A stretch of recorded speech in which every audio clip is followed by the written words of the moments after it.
क्या आपको लगता है कि किताब मुकद्दस में मौजूद हर चीज की कोई वजह है, यहाँ तक कि इसके नाकाबिले शनाख्त जगह के नाम? मैंने इस सवाल का मुताला करते हुए तकरीबन 30 बरस का अरसा गुजारा है और मैं चाहता हूँ ये तजर्बा करने के लिए मेरे साथ इस सफर में आप शामिल हों कि मुकद्दस सरजमीन के इलाके किस तरह इस कहानी का हिस्सा हैं। मैं जैक बैक हूँ और ये मुकद्दस सरजमीन है। क्या आप तैयार हैं? 1 2 3 ये देखिए कितनी अच्छी तस्वीर है। क्या आप लोग छुट्टी पर हैं? यह वाकई बहुत अच्छी तस्वीर है। आप जानते हैं यहाँ कलाम पाक की कहानी है।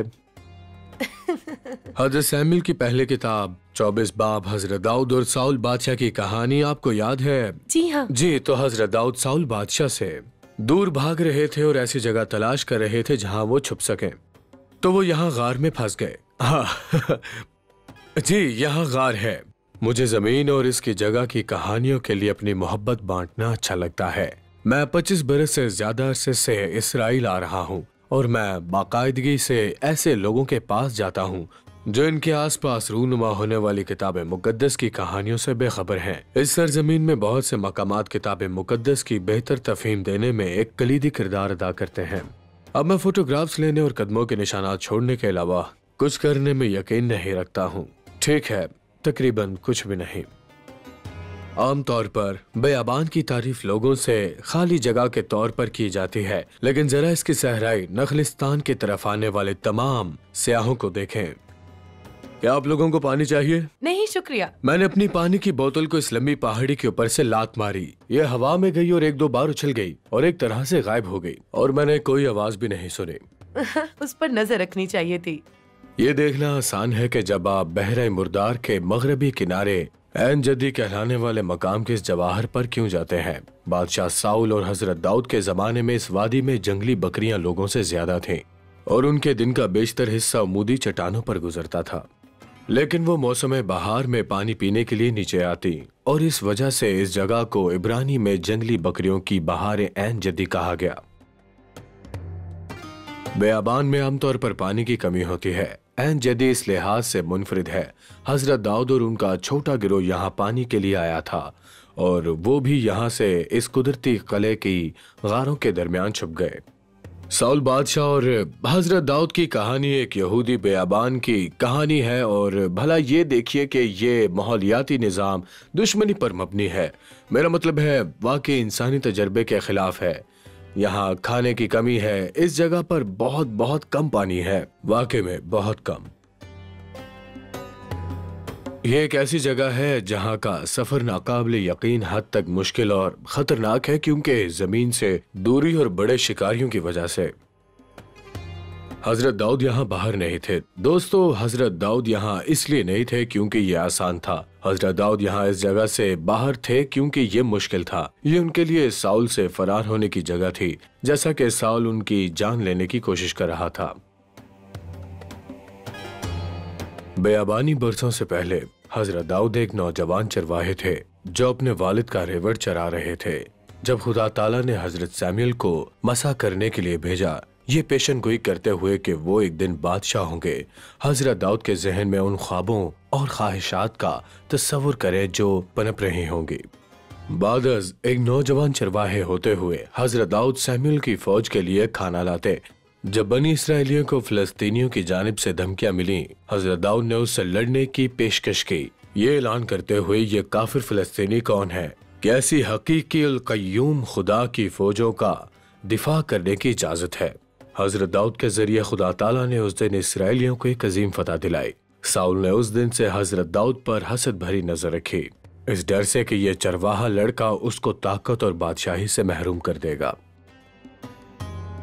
अब हजरत दाऊद यहाँ से फरार होने, साउल से दूर भागने के लिए तशरीफ लाए थे, लेकिन खुदावंद ताला ने हजरत दाऊद के लिए इस माहौलियाती निजाम में वही मंसूबा बनाया था जो उनके पास कदीम इसराइल के लिए था जब वो यहाँ मौजूद थे। हकीकत यह है कि जब खुदावंद ताला आपको बेयाबान में ले जाता है तो वापस आने पर आपकी शख्सियत बदल जाती है। बिल्कुल इससे बंजर बेयाबान ने हजरत दाऊद की शख्सियत को ढाला। हजरत दाऊद के जंग जीतने से पहले और तमाम बनी इसराइल उनकी तारीफ के गुण गाते थे। उनके भाई एलाब ने रद्द अमल जाहिर किया, कि तुम यहाँ क्यों आए हो। मैं जानता हूँ तुम कितने मगरूर हो और यहाँ लड़ाई देखने आए हो। शायद एलाब ने हसद से बात की। हजरत दाऊद की सोच उनके जवानी के मफरूजे और इसराइल की क़यादत करने के खूबियों से मुतासिर हुई और अब तकरीबन 10 बरस मफरूर होने के बाद खुदा ताला बयाबान को इस्तेमाल करके उन्हें ऐसी लीडर की तरह तराश रहे थे जो मुकम्मल तौर पर खुदा ताला पर मुनहसिर हो। 7 मुख्तलिफ मकामात पर 7 बार साउल बादशाह ने हजरत दाऊद की जान लेने की कोशिश की थी। हजरत दाऊद ने सही तरीके से ये नतीजा निकाला कि उनके और मौत के दरमियान ही कदम था और इसलिए वो छुपने के लिए यहूदियों के बयाबान के इस बड़े बाड़े में तशरीफ ले जाते हैं। ये काम कर गया। ऐसा उस दिन तक चलता रहा जब तक कि वो आइन जदी के तालाब तक ना पहुंच गए और गार के बाहर साउल के सिपाहियों का डेरा भी था। ये वो लम्हा था जब हजरत दाऊद 2 चीजें करते हैं जो मुकम्मल तौर पर खिलाफ अक्ल मालूम होती हैं। आपको इसे उनके सिपाहियों के नुक्ता नजर से देखने की जरूरत है।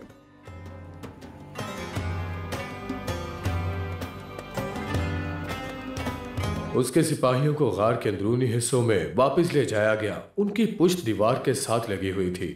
उनके फरार का वाहिद रास्ता साउल की फौज के जरिए जा रहा था, जहां उनकी तादाद 1 से 5 थी। वो अपनी शनाख्त नहीं करवाना चाहते थे। उनकी हिफाजत ही सिर्फ उनकी राजदारी है और इसलिए वो यहाँ छुपे हुए थे। अचानक वो हजरत दाऊद के आगे बढ़ते हुए दिखे। हजरत दाऊद हाथ में तलवार लिए गार के मुंह की तरफ बढ़ना शुरू करते हैं। वो नजरों से ओझल होते जाते हैं और फिर वापस आ जाते हैं और उनके हाथ में जो कुछ है वो सिर्फ शाही खजाने का एक टुकड़ा है। साउल गार में जरूर गया होगा। उसके आदमी उससे नाराज थे कि तुमने उसकी जान क्यों नहीं ली। और फिर हजरत दाऊद दूसरी बात करते हैं जिसे वो समझ नहीं पाते। वो गार के मुंह की तरफ चलते हैं। वो दोबारा बाहर आते हैं और सिपाही अंदर से सुन सकते हैं कि हजरत दाऊद साउल बादशाह को पुकार रहे हैं। ये वाकई हैरतअंगेज है। जो कुछ भी हजरत दाऊद कर रहे थे वो बिल्कुल खिलाफ अक्ल था। हजरत दाऊद ने गार के मुंह से साउल को बुलाया, ना कि शेखी मारने के लिए, ना दिखावा करने के लिए, बल्कि साउल से अपनी वफादारी का ऐलान करने के लिए।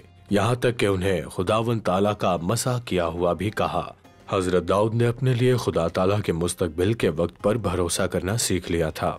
साउल बादशाह की जान लेना हजरत दाऊद के लिए बादशाह बनने का रास्ता नहीं था। इसके बजाय हजरत दाऊद ने इसे मुकम्मल तौर पर खुदा ताला के हवाले करने का इंतखाब किया।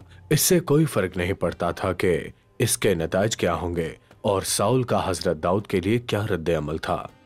तुम मुझसे बेहतर आदमी हो क्योंकि तुमने मुझे बुराई का बदला अच्छा दिया है और अब मैं समझ गया हूँ कि तुम यकीनन बादशाह बनने वाले हो और इसराइल की बादशाही बेहद फले फूलेगी।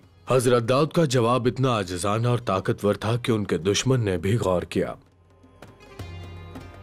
हजरत दाऊद इसराइल के बादशाह बनने के कहीं ज्यादा करीब थे और बयाबान ने उन्हें इस किस्म का रहनुमा बनाने में मदद की जो खुदावंद ताला उनको सिखाना चाहते थे।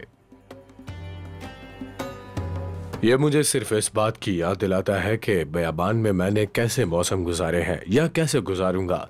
ये सब नाकाबिल शिकस्त फतह के काबिल जिंदा रहने के काबिल हैं क्योंकि मैंने हजरत दाऊद को पहले ही देख लिया है। ये एक ऐसा तखय्युल है कि जब मैं बयाबान में चलता हूँ तो बरकरार रखने की कोशिश करता हूँ, ये यकीन रखते हुए कि खुदावंद ताला किसी न किसी तरह मेरी शनाख्त को भी बेहतर करेंगे जैसे कि उन्होंने हजरत दाऊद की शनाख्त बेहतर की।